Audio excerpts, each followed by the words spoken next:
Whether Mark Ablett was a bore or not depended on the point of view, but it may be said at once that he never bored his company on the subject of his early life.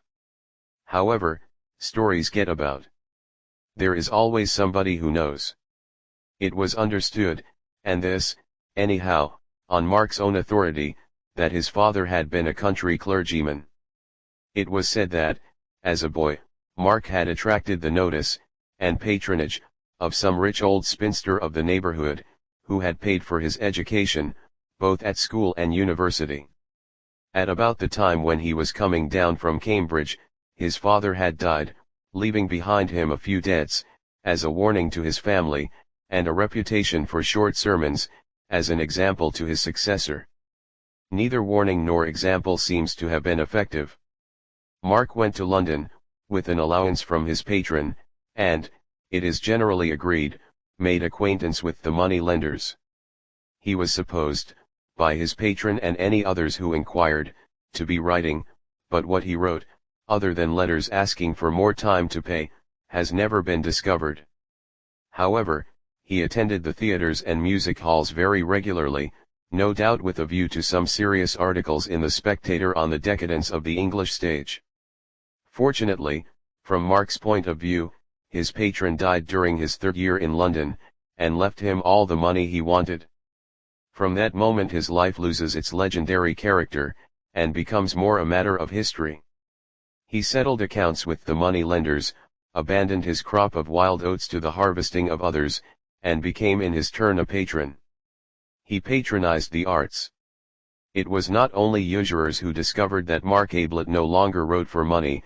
Editors were now offered free contributions as well as free lunches, publishers were given agreements for an occasional slender volume, in which the author paid all expenses and waived all royalties, promising young painters and poets dined with him, and he even took a theatrical company on tour, playing host and lead with equal lavishness. He was not what most people call a snob. A snob has been defined carelessly as a man who loves a lord, and, more carefully, as a mean lover of mean things, which would be a little unkind to the peerage if the first definition were true. Mark had his vanities undoubtedly, but he would sooner have met an actor-manager than an earl. He would have spoken of his friendship with Dante, had that been possible, more glibly than of his friendship with the Duke. Call him a snob if you like, but not the worst kind of snob, a hanger-on, but to the skirts of art, not society, a climber, but in the neighborhood of Parnassus, not Hay Hill. His patronage did not stop at the arts. It also included Matthew Cayley, a small cousin of 13, whose circumstances were as limited as had been Mark's own before his patron had rescued him. He sent the Cayley cousin to school and Cambridge. His motives, no doubt, were unworldly enough at first, a mere repaying to his account in the recording angel's book of the generosity which had been lavished on himself, a laying up of treasure in heaven. But it is probable that, as the boy grew up, Mark's designs for his future were based on his own interests as much as those of his cousin, and that a suitably educated Matthew Cayley of 23 was felt by him to be a useful property for a man in his position, a man, that is to say, whose vanities left him so little time for his affairs. Cayley, then, at 23, looked after his cousin's affairs. By this time Mark had bought the Red House and the considerable amount of land which went with it. Cayley superintended the necessary staff. His duties, indeed, were many. He was not quite secretary, not quite land agent, not quite business advisor, not quite companion, but something of all four. Mark leant upon him and called him K, objecting quite rightly in the circumstances to the name of Matthew. K, he felt was, above all, dependable, a big, heavy-jawed, solid fellow, who didn't bother you with unnecessary talk, a boon to a man who liked to do most of the talking himself. Cayley was now 28, but had all the appearance of 40, which was his patron's age. Spasmodically they entertained a good deal at the Red House, and Mark's preference, call it kindliness or vanity, as you please, was for guests who were not in a position to repay his hospitality. Let us have a look at them as they came down to that breakfast, of which Stevens, the parlour maid, has already given us a glimpse. The first to appear was Major Rumbold, a tall, grey-haired, grey-moustached, silent man, wearing a Norfolk coat and grey flannel trousers, who lived on his retired pay and wrote natural history articles for the papers. He inspected the dishes on the side table, decided carefully on kedgeree, and got to work on it. He had passed on to a sausage by the time of the next arrival. This was Bill Beverly, a cheerful young man in white flannel trousers and a blazer. "Hello, Major," he said as he came in, "how's the gout?" "It isn't gout," said the Major gruffly. "Well, whatever it is." The Major grunted. "I make a point of being polite at breakfast," said Bill, helping himself largely to porridge. "Most people are so rude. That's why I asked you. But don't tell me if it's a secret. Coffee?" he added, as he poured himself out a cup. "No, thanks. I never drink till I've finished eating." "Quite right, Major, it's only manners." He sat down opposite to the other. "Well, we've got a good day for our game. It's going to be dashed hot, but that's where Betty and I score. On the 5th green, your old wound, the one you got in that frontier skirmish in '43, will begin to trouble you. On the 8th, your liver, undermined by years of curry, will drop to pieces. On the 12th... Oh, shut up, U.S.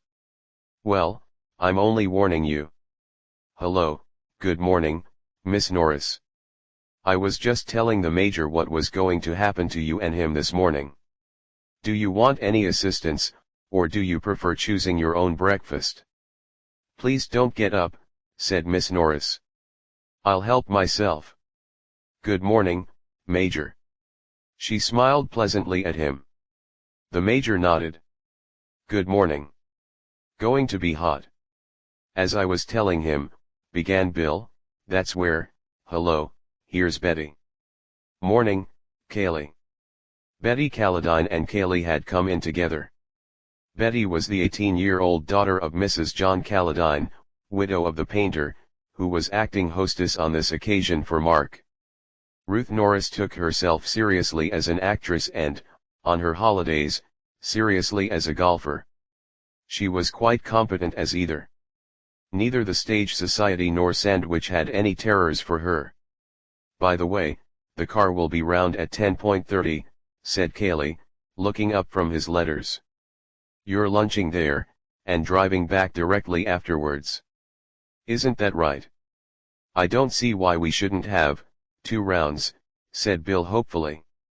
"Much too hot in the afternoon," said the Major. "Get back comfortably for tea." Mark came in. He was generally the last. He greeted them and sat down to toast and tea. Breakfast was not his meal. The others chattered gently while he read his letters.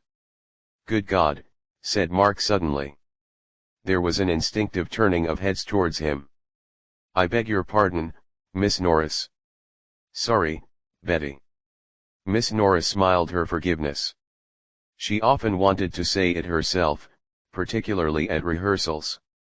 "I say, Kay." He was frowning to himself, annoyed, puzzled. He held up a letter and shook it. "Who do you think this is from?" Kaylee, at the other end of the table, shrugged his shoulders. How could he possibly guess? "Robert," said Mark. "Robert." It was difficult to surprise Kaylee. "Well. It's all very well to say well, like that," said Mark peevishly. "He's coming here this afternoon. I thought he was in Australia, or somewhere." "Of course. So did I." He looked across at Rumbold. "Got any brothers, Major?" "No." "Well, take my advice, and don't have any." "Not likely to now," said the Major. Bill laughed. Miss Norris said politely, "But you haven't any brothers, Mr. Ablett." "One," said Mark grimly. "If you're back in time you'll see him this afternoon. He'll probably ask you to lend him £5. Don't." Everybody felt a little uncomfortable. "I've got a brother," said Bill helpfully, "but I always borrow from him." "Like Robert," said Mark. "When was he in England last?" asked Kaylee. "About 15 years ago, wasn't it?" "You'd have been a boy, of course." "Yes, I remember seeing him once about then, but I didn't know if he had been back since." "No. Not to my knowledge." Mark, still obviously upset, returned to his letter. "Personally," said Bill, "I think relations are a great mistake." "All the same," said Betty a little daringly, "it must be rather fun having a skeleton in the cupboard." Mark looked up, frowning. "If you think it's fun, I'll hand him over to you, Betty.